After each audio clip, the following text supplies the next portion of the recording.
Hey everyone, welcome to NCERT Easy Explanation. Today we are going to discuss about transgenic element. This is the part 3rd video from the chapter Biotechnology and its application. तो बच्चों आज हम देखेंगे transgenic animal क्या है और उसको हम लोग क्यों बनाते हैं।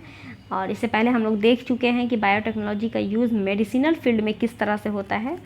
तो हम लोगों ने वहाँ पे जीन थेरेपी देखा, मॉलिक्यूलर डायग्नोसिस देखा और भी बहुत सारी चीज़ें हम लोग ऑलरेडी डिस्कस कर चुके हैं, जिसका लिंक आपको इस वीडियो के डिस्क्रिप्शन में मिल जाएगा। सो जो ट्रांसजेनिक एनिमल होता है बच्चों, बेसिकली इसमें होता क्या है ना कि वैसे एनिमल जिसके खुद के डीएनए को मैनिपुलेट कर दिया जाता है और एक्सप्रेस होता है फॉरेन जीन, इसको हम लोग ट्रांसजेनिक एनिमल बोलते हैं। यानी कि एक माल ऐसा एनिमल जिसके डीएनए को मैनिपुलेट किया जाता है। ठीक है, इसमें बहुत सारे एग्जांपल्स हैं, जैसे कि रैट है, रैबिट, पिग या फिर काउ फिश, ये सारे जीन हैं। इम्पॉर्टेंट ये है कि लगभग 95% जो ट्रांसजेनिक एनिमल है वो माइस से है। ठीक है, अब सवाल ये उठता है कि ट्रांसजेनिक एनिमल यानी कि किसी भी जानवर या फिर किसी भी चीज़ के जीन को हम मैनिपुलेट करते क्यों हैं। तो वो इसलिए करते हैं बच्चों, इसके कुछ रीजंस यहाँ पे हैं कि नॉर्मल फिजियोलॉजी एंड डेवलपमेंट को चेक करने के लिए जो ट्रांसजेनिक एनिमल है can be specially designed to allow the study how gene are regulated and how they affect the normal function of the body and system।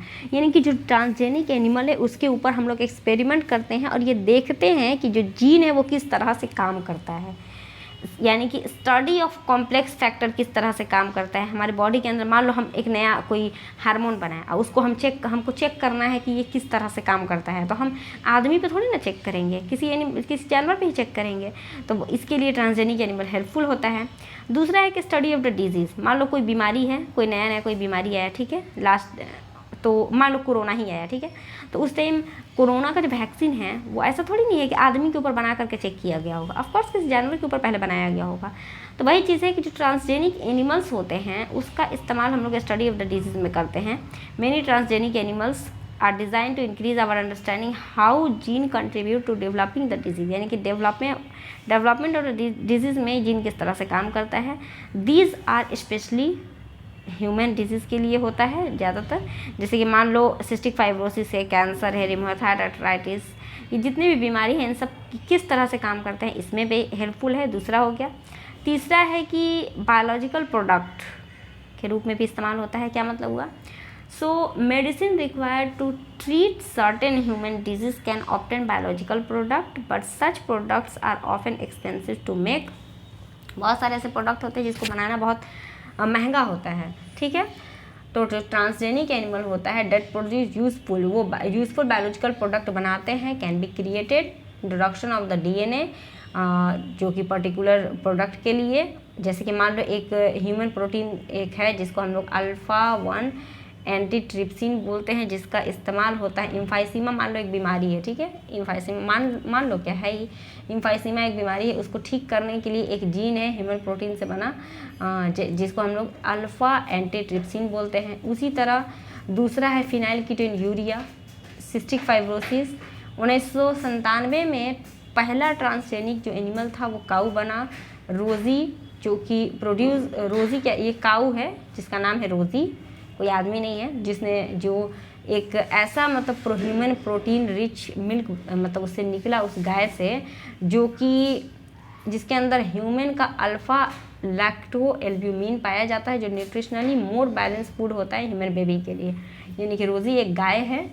ये गाय कब बनी? तो 1997 में बनी। क्यों बनी? तो इसको बनाने के पीछे मकसद ये था कि ऐसा हमको दूध चाहिए था जो कि ह्यूमन मिल्क के कंपैरिजन में हो। यानी कि ह्यूमन मिल्क का कंपोजिशन जैसा है वैसा ही कंपोजिशन उस गाय की दूध का भी है।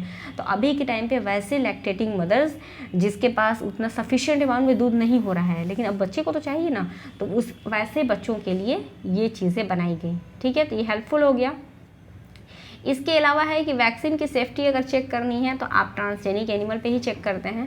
ट्रांसजेनिक माइस, यानी कि जो ट्रांसजेनिक माइस होता है सबसे ज़्यादा इस्तेमाल यही होता है। Being develop for the use of testing and the safety of the vaccine before they are use on, यानी कि इंसानों के ऊपर कोई वैक्सीन अप्लाई करने से पहले हम लोग माइस के ऊपर उसको पहले अप्लाई करते हैं। जो ट्रांसजेनिक माइस होता है are being use to test safety of the polio vaccine, यानी कि जो पोलियो का हम लोग वैक्सीन अभी के टाइम पे यूज़ करते हैं उसका भी टेस्ट हम लोग किस पे करते हैं, माइस के ऊपर ही करते हैं, ठीक है। If successful and found to be reliable so they could replace the use of monkey to test, ठीक है। इसके अलावा है सबसे लास्ट में है केमिकल सेफ्टी टेस्टिंग। मान लो कोई केमिकल बनाया हमने, ठीक है, उसका हमको टेस्टिंग करना है, तो इसके लिए भी हम लोग ट्रांसजेनिक एनिमल का ही इस्तेमाल करते हैं। This is known as toxicity. Chemical safety testing को हम लोग टॉक्सिसिटी भी बोल सकते हैं या फिर सेफ्टी टेस्टिंग भी बोल सकते हैं। The procedure is the same as that used for the testing toxicity, यानी कि ड्रग को हम लोग टेस्ट करने के लिए जो प्रोसीड्यूर यूज़ करते हैं ना, वही यहाँ पे भी इस्तेमाल करते हैं। जो ट्रांसजेनिक एनिमल होता है are made that carry gene which make them more sensitive to toxic substance. Non transgenic animal they are then expose to the toxic substance and effect study and toxic testing जो होता है वो animal के लिए, या फिर last में हम रिजल्ट वगैरह देखते हैं। तो this is all about transgenic animal. मिलते हैं अगले वीडियो में, वो होगा हमारा एथिकल इश्यू पे।